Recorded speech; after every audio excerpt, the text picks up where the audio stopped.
Ganja me meditation, ganja my brain. Ganja we take away my stress and strain. Ganja me meditation, ganja in my brain. Marijuana take away my stress and pain. Ganja me meditation, ganja in my brain. Marijuana take away the stress and pain.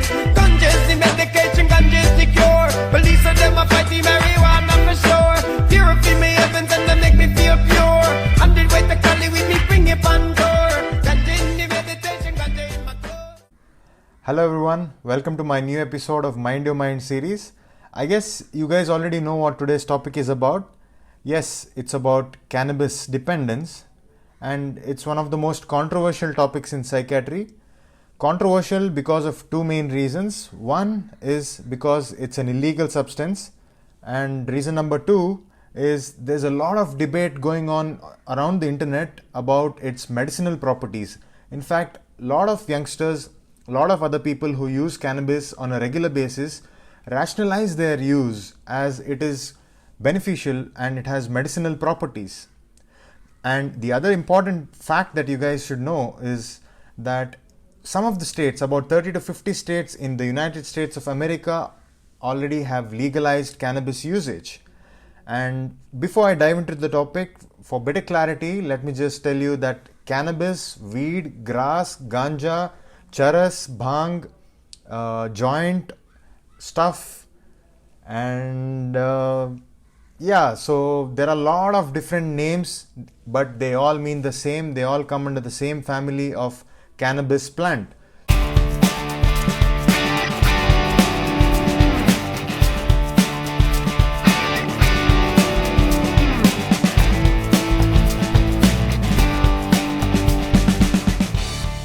So what is cannabis?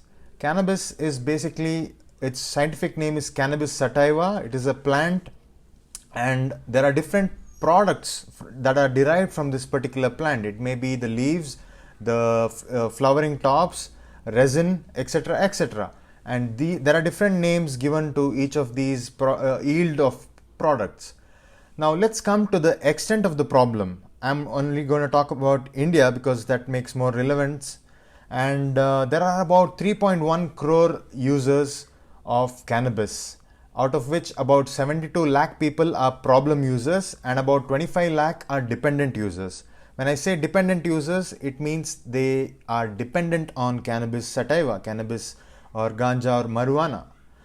And one most important thing what you guys should also know is it is highly prevalent among young students, starting from high school, college, and they are bachelors of engineering, medicine, law, etc., etc. There are a lot of students who are addicted to this, and that's why it makes it a major matter of concern. One more reason is for dependence among these young students is its easy availability. And you probably would be surprised if I told you that cannabis is much cheaper than alcohol or nicotine. Yes, that is one of the other reasons why cannabis is widely available and widely used by most of the students. Now, what does cannabis do to your body? I think it's better if I tell you a case scenario, a case which I came across during my MD days. And before somebody claims that I'm disclosing my patient information, no, I'm not going to do that. I'm very much aware of that. I'm not going to disclose the identity of the patient. I'm only going to mention the signs and symptoms. So here's a boy who's a 19-year-old college-going student, comes to the casualty with symptoms of increased anxiety, restlessness, has a confused look on his face, and he also tells that he's been having a lot of increased heartbeat, sort of fearfulness, dryness of mouth, and has difficulty in falling asleep. And on examination, there is redness in the eyes. He appears to be disoriented. He is not aware where he is, and is also unable to walk around or perform basic activities. I mean to say that he is not having coordination.